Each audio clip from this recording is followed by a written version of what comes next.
बिस्मिल्लाहिर्रहमानिर्रहीम। ओके, 3.4 में आपने एक्सेलरेशन मालूम करनी थी। बिल्कुल न्यूमेरिकल नंबर 3.3 की तरह 3.5 में आ जाते हैं।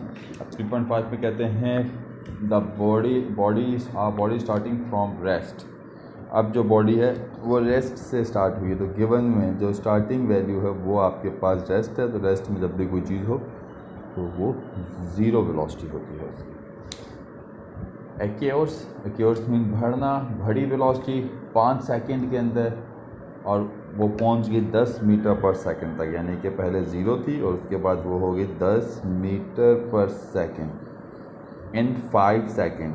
टी आपके पास हो गया 5 सेकंड। रिक्वायर्ड, दो चीज़ें रिक्वायर्ड हैं आपको। नंबर 1 एक्सेलरेशन और नंबर 2 डिस्टेंस। ये दो चीज़ें हमने मालूम करनी है। सबसे पहले हम इधर आ जाते हैं।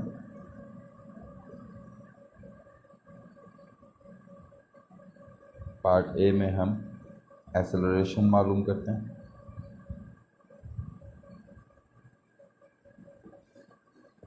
जिस तरह पिछले दो न्यूमेरिकल्स में किया, बिल्कुल वैसे ही फार्मूले की हेडिंग डालते हुए A is equal to V F minus V I upon T. V F आपके पास 10, V I 0, T 5, 10 divided by 5, A is equal to 2 metre पर सेकंड स्क्वायर। ये आपके पास एक्सेलरेशन आ गया। इसके बाद आप हेडिंग डालेंगे पार्ट बी, यानी कि डिस्टेंस मालूम करना। अब डिस्टेंस फाइंड करने के लिए मैंने स्टार्ट में ही आपको ये 5 फार्मूले लिखवाए थे, जिसमें A is equal to V F minus V I था, एवरेज वेलोसिटी का था, वी एफ फर्स्ट सेकंड और थर्ड वेलोसिटीज़ थी, इक्वेशंस थी। तो फर्स्ट सेकंड और थर्ड इक्वेशन में से जब भी आपको S मालूम करना होगा तो आप हमेशा सेकंड या थर्ड इक्वेशन यूज़ करेंगे। सेकंड या फिर थर्ड इक्वेशन यूज़ करेंगे जब भी आपको S मालूम करना होगा। अब कब सेकंड और कब थर्ड यूज़ होती है? अगर आपके पास वी एफ नहीं है तो आप सेकंड इक्वेशन लगाएंगे, और अगर आपके पास टी नहीं है तो आप थर्ड इक्वेशन लगाएंगे। यहाँ पे वी एफ और टी दोनों हैं, तो आपकी मर्ज़ी, आप जो भी इक्वेशन लगाएं। तो हम यहाँ पे लगा लेते हैं, दोनों से आंसर सही आएगा, अकॉर्डिंग टू सेकंड इक्वेशन। मैं सेकंड इक्वेशन लगा रहा हूँ, अगर आप चाहें तो थर्ड इक्वेशन से इसको करें, तब भी रिजल्ट पे कोई फ़र्क नहीं पड़ेगा। सेकंड इक्वेशन क्या है? S is equal to V I T plus half A T square. Values put करें। So S is equal to V I कितना है हमारे पास 0, टी कितना है 5 प्लस 1/2। ए आपने अपनी मालूम किया 2 आया, और टी आपके पास 5 का स्क्वायर। याद रखिएगा, डिस्टेंस मालूम करने के लिए ए का होना ज़रूरी है। बगैर ए के आप एस इस इक्वेशन से मालूम नहीं कर सकते, दोनों में से कोई भी यूज़ नहीं कर सकते। 0 इंटू 5 0 प्लस 2 इंटू 2 कैंसिल, 5 का स्क्वायर 25 आ गया। So S is equal to 25 metre. Result की हेडिंग डालेंगे और उसमें एक्सेलरेशन और डिस्टेंस दोनों शो करते हैं।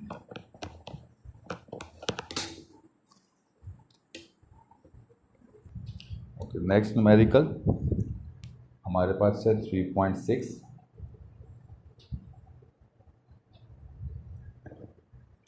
अगेन इसमें आप डाटा गिवन और रिक्वायर्ड लिखेंगे। सबसे पहले डाटा की हेडिंग आएगी, फिर गिवन की। अब क्या क्या चीज़ें गिवन आइए। A car starting from rest, एक कार जो है वो रेस्ट से स्टार्ट हो रही है। अगेन वी आई आपके पास 0 हो गया, एंड आफ्टर 20 सेकेंड, और 20 सेकेंड के अंदर इट्स वेलोसिटी बिकम्स 108। इसकी फाइनल वेलोसिटी होगी 108 किलोमीटर पर आवर।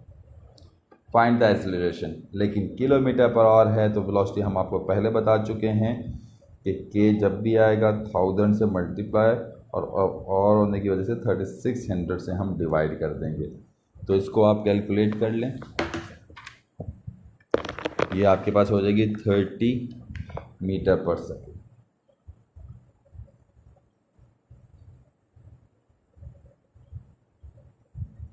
ये आपके पास वी एफ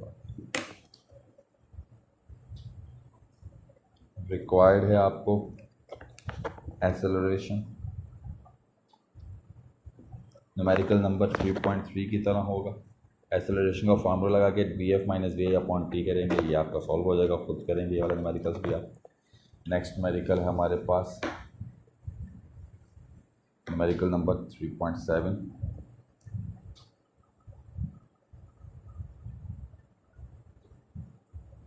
फिर सेम स्टेप, डाटा की हेडिंग डालेंगे, गिवन लिखेंगे, क्या है, the velocity of a motorcycle increase by an acceleration of 2 metre पर सेकेंड स्क्वायर। वेलोसिटी इंक्रीज हो रही है कितनी एक्सेलरेशन से, 2 मीटर पर सेकेंड स्क्वायर से। तो आप इधर शो ही एक्सेलरेशन आपको दी हुई है, एंड बिकम्स 20 मीटर्स, और बढ़ते हुए उसकी वेलोसिटी हो जाती है कितनी, 20 मीटर पर सेकेंड इन 5 सेकेंड। टी आपको दे दिया 5 second. Find the initial velocity, required आपको करना है, रिक्वायरमेंट वी आई लिखा, बगैर एस नहीं है तो या तो एक्सेलरेशन का फार्मूला या फर्स्ट इक्वेशन, क्योंकि दोनों एक ही चीज़ को शो करती हैं। तो बाय यूजिंग फर्स्ट इक्वेशन लिखते हैं, V F is equal to V I plus A T. हमें यहाँ पे वी आई मालूम करना है, वी एफ आपको दिया हुआ है 20, वी आई मालूम करना है, ए आपको दिया हुआ है 2 और टी दिया हुआ है 5।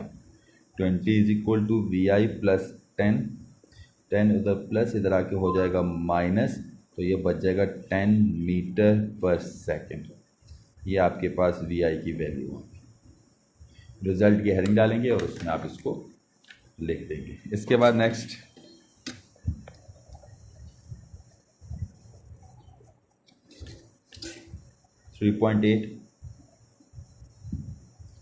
3.8 में हम फिर डाटा बनाते हैं।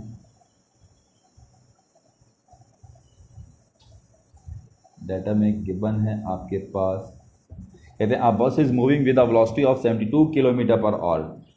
बस जो है वो मूव कर रही है 72 km/h।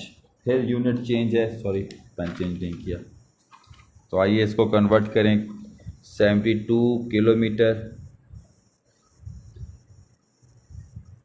पर आवर को कन्वर्ट करेंगे तो हमारे पास आ जाएगा 20 मीटर पर सेकेंड, वी आई आ गया। On an application of the brake, brake apply किया, इट स्टॉप, और वो रुक गई मीन्स कि उसकी वी एफ जो है वो 0 हो गया। After covering a distance 500 metre distance cover करने के बाद, calculate the deceleration produced by the brake. जो डी एक्सेलरेशन प्रोड्यूस हुई है वो हमने यहाँ पे मालूम करनी है, यानी कि ए की वैल्यू मालूम करनी है। वालेकुम अस्सलाम। अब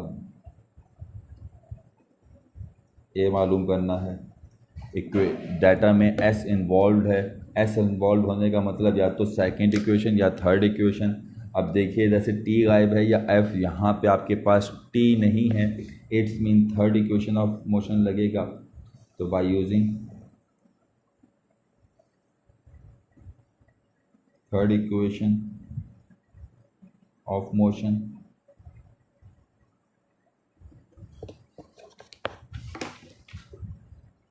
to A S is equal to V F square minus V I square.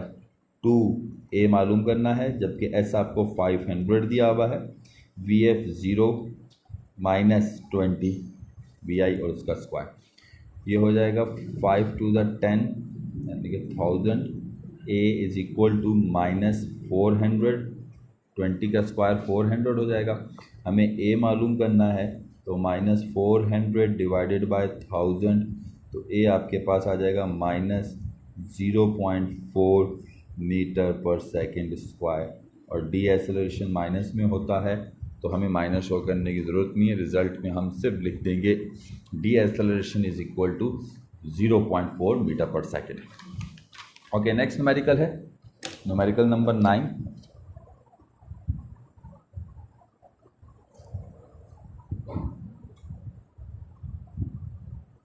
Data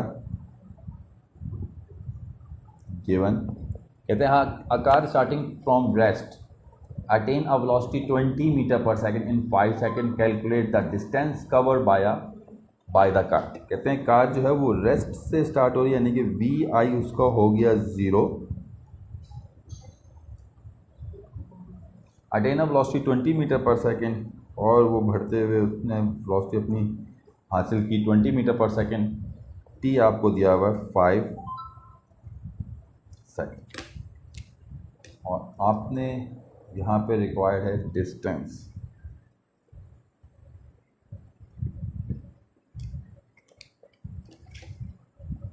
अब एस मालूम करने के लिए या तो सेकंड इक्वेशन का इस्तेमाल करेंगे या थर्ड का। यहाँ पे टी भी है और वी भी है, मीन्स आप सेकंड भी यूज़ कर सकते हैं और थर्ड भी यूज़ कर सकते हैं। लेकिन मैंने आपसे पहले कहा था कि एस मालूम करने के लिए ए यानी एसेलरेशन का होना ज़रूरी है। इस पूरे सवाल में आपको एसेलरेशन नहीं दिया हुआ और ना ही मालूम करने का कार्य, ये है हिडन स्टेप। तो सबसे पहले जो चीज़ हम मालूम करेंगे वो है स्मॉल ए यानी कि एसेलरेशन। और कैसे करेंगे ये हम पहले करते आए हैं, डायरेक्ट फार्मूला लगेगा।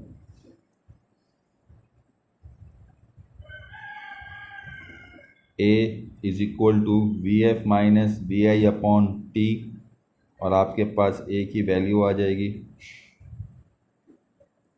A is equal to 4 metre पर सेकेंड स्क्वायर। ये इसलिए थोड़ा सा मैंने आपको स्टेप स्किप करके करवाया क्योंकि ये हम पहले कर चुके हैं। इसके बाद आप एस मालूम करेंगे, न्यूमेरिकल नंबर 3.5 में भी आप कर चुके हैं। फार्मूला सेकंड इक्वेशन का इस्तेमाल करते हुए आप यहाँ पे एस मालूम कर लेंगे।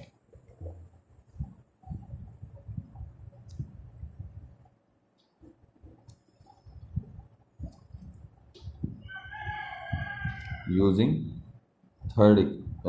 सेकंड इक्वेशन, वैसे आप थर्ड भी कर सकते हैं लेकिन मैंने क्योंकि पहले भी सेकंड से करवाया आपको तो ज़रा सा आसानी होगी हमारे लिए। तो एक third equation second equation S is equal to V I T plus half A T square, S is equal to V I 0 T 5 plus 1/2 A 4 T 5 का स्क्वायर, 0 प्लस 2 1 2 2 2 4 एंड 5 का स्क्वायर 25, 225 50 मीटर।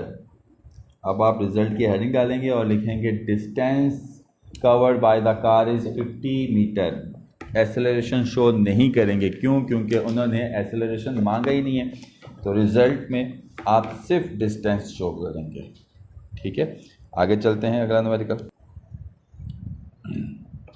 Numerical number 3.10।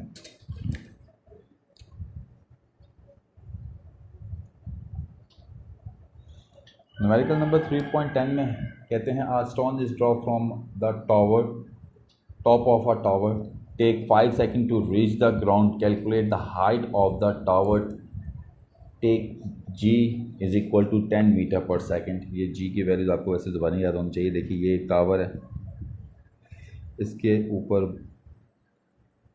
हम एक पत्थर drop कर रहे हैं ज़मीन की तरफ। उसके बाद पत्थर ड्रॉप करें, पत्थर जब हमने ड्रॉप किया वो ऊपर नहीं, वो नीचे की तरफ आ रहा है। नीचे की तरफ आने का मतलब कि उस पर फोर्स ऑफ ग्रेविटी अप्लाई हो रही है, यानी कि एक ही जगह हम आपको पहले बताया था कि जब भी वर्टिकली कोई चीज़ मूव करती है तो हमारी वहाँ पे जी इन्वॉल्व होता है। अब जी की कभी आपके पास वैल्यूज़ पॉजिटिव में होती हैं और कभी नेगेटिव में। पॉजिटिव में कब होती हैं? जब बॉडी मूव कर रही हो ग्रेविटी की डायरेक्शन में, ग्रेविटी भी ज़मीन की तरफ, फोर्स ऑफ ग्रेविटी भी ज़मीन की तरफ, जो फोर्स है उसको कहते हैं जो अपनी तरफ वो खींच रही होती है, और बॉडी भी नीचे आ रही है और फोर्स भी नीचे की तरफ है, तो दोनों की सेम जब डायरेक्शन होती है तो इसमें जी आप पॉजिटिव लेते हैं। लेकिन जब आप कोई चीज़ ऊपर की तरफ फेंकेंगे, जैसे कि बॉल आप थ्रो करें ऊपर की तरफ, जब आप वो बॉल ऊपर की तरफ थ्रो करेंगे तो उस पर फोर्स ऑफ ग्रेविटी जो है उसकी अपोजिट डायरेक्शन में काम करेगी, और जब वो उसके अपोजिट डायरेक्शन में काम करेगी तो हम वहाँ पे जी की वैल्यू माइनस में लेंगे। बैर क्या, चलते हैं 3.10। इतनी सी बात आपको बस से ये क्लियर होनी चाहिए। और दोबारा इसको डिस्कस करते हैं। न्यूमेरिकल को कहते हैं एक पत्थर भी फेंका जा रहा है टावर की ऊंचाई से जो 5 सेकंड ले रहा है ज़मीन तक पहुंचने के लिए। जब तक एक पत्थर को छोड़ा नहीं, यानी कि इनिशियल वेलोसिटी जो थी उस पत्थर की वो थी 0। उसको छोड़ा उसने लिए 5 सेकंड। देखें इधर कुछ चीज़ें हिडन हैं, उनको आपको फाइंड करना आना चाहिए। और वी टी था आपके पास 5 सेकंड उन्होंने दिया हुआ, और वो क्योंकि नीचे की तरफ आया तो जी की वैल्यू आपके पास हो जाएगी 10 मीटर पर second square. Calculate the height, यानी कि एच आपने मालूम करनी है, और यहाँ पे जो एच है वो यूज़ हो रहा है रिप्लेसमेंट ऑफ ए, और एस एच मालूम करनी है हाइट। और ये मैं पहले बताता हूँ इन न्यूमेरिकल्स में, यानी कि अभी ये लास्ट के जो चारों न्यूमेरिकल्स हैं इसमें एस की जगह आप एच इस्तेमाल होगा और ए की जगह आपका जी इस्तेमाल होगा। ये दो कन्वर्ट चीज़ें चेंज हो जाएंगी, क्योंकि आप डिस्टेंस की जगह हाइट की बात करेंगे और एक्सेलरेशन यहाँ पे फोर्स ऑफ ग्रेविटी है।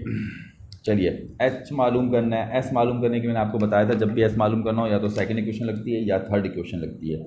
उसके लिए हम देखते हैं कि हमारे पास क्या चीज़ मिसिंग है। तो यहाँ पे हमारे पास वी एफ नहीं है, और अगर वी एफ नहीं है तो हम यूज़ करेंगे सेकंड इक्वेशन। यहाँ पे थर्ड हो ही नहीं सकती। सेकंड इक्वेशन ऑफ मोशन क्या है, S is equal to V I T plus half A T square. आप इसकी जगह लिखेंगे H is equal to V I 0 T 5 plus 1/2, A की जगह जी की वैल्यू 10 और टी की जगह 5 का स्क्वायर। ये हो गया 0 plus 5 into 25 and H is equal to 125 metre. So simple. सिर्फ यहाँ पे याद क्या रखना है कि जब भी कोई बॉडी वर्टिकली मूव कर रही होगी, यानी कि फोर्स ऑफ ग्रेविटी के अगेंस्ट या उसी ही डायरेक्शन में, तो आपका वहाँ पे ए की जगह जी इस्तेमाल करेंगे और उसकी वैल्यू आप 10 लेंगे या फिर 9.8 दोनों ले सकते हैं। यहाँ पे 10 कहा हुआ था इसलिए हमने बात ही नहीं की और 10 लेके खामोशी से न्यूमेरिकल कर दिया। अगला न्यूमेरिकल करते हैं 3.5। कहते हैं a boy throw a ball with a velocity of 20 meter per second. Find the time elapsed between the throwing and catching the ball. एक लड़का उसने बॉल थ्रो की ऊपर, वो वापस नीचे आया। जब वो बच्चा बॉल थ्रो कर रहा था तो उसकी इनिशियल वेलोसिटी उन्होंने दी हुई है। कहते हैं a boy throws a ball with the velocity of 20 metre. V I आपके पास हो गया 20 मीटर पर सेकेंड।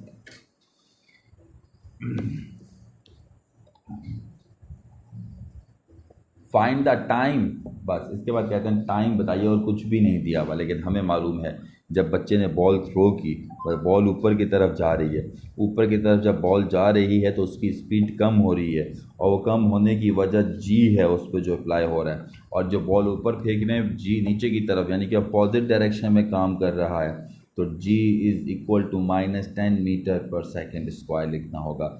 और ये जाते जाते एक वक्त आएगा जब बॉल अपने टॉप पे जाके रुक जाएगी और फिर वापस नीचे आएगी। जब रुक जाएगी तो वी एफ आपके पास हो जाएगा 0। अब यहाँ पे बात जो एक वर्ड यूज हो रहा है इलिप्स्ड। इलिप्स्ड इस शेप को कहते हैं हाफ पैराबोला, यानी कि अंडे को हाफ कर दें तो जो हाफ उसका जो शेप आती है इसको हम इलिप्स शेप कहते हैं, याद रखिएगा। तो जब हमने बॉल थ्रो की जो ऊपर गई और वापस आएगी तो वो एक इलिप्स शेप बनाती है इस तरह की। तो उसका कह रहे हैं कि distance between the throwing and catching, throw और कैच के बीच में जो टाइम यूज़ हो रहा है वो हमने मालूम करना है।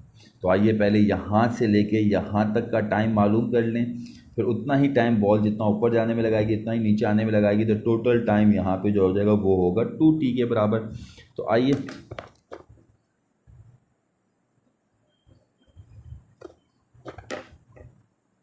हम यहाँ पे टाइम मालूम करें।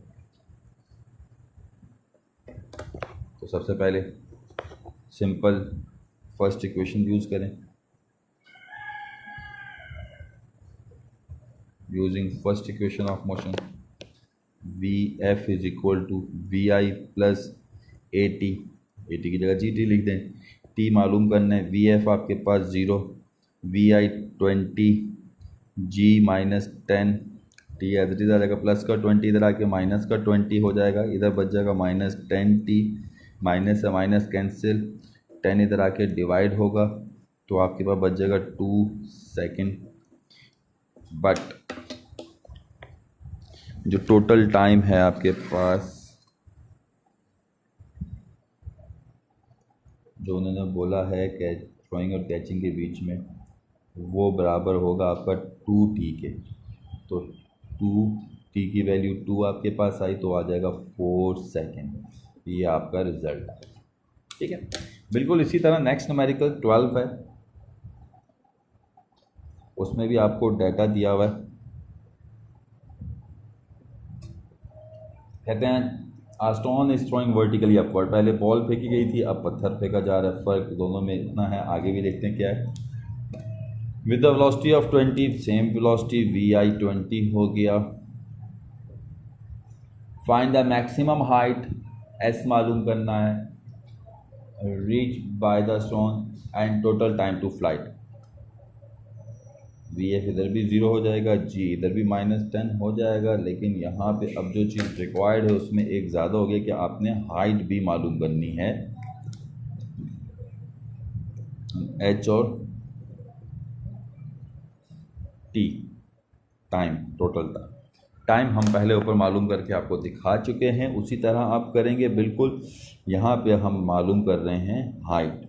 हाइट के लिए हमारे पास टी इस वक्त डाटा में नहीं दिया हुआ, तो हम यहाँ पे यूज़ करेंगे third equation. Third equation of motion क्या है, 2as is equal to V F square minus V I square. 2a की जगह हम यूज़ करेंगे g, s की जगह h, V F square minus V I square. 2g की वैल्यू -10, h मालूम करना है, वी एफ 0, वी आई आपके पास है 20, हो जाएगा -20, h is equal to -400 and h is equal to minus से minus cancel, 400 divided by 20, h is equal to 20 metre, जबकि t आप खुद मालूम करेंगे। Last numerical 13, a stone is drawn from a height of 40 meter, vi 0, h 40 meter।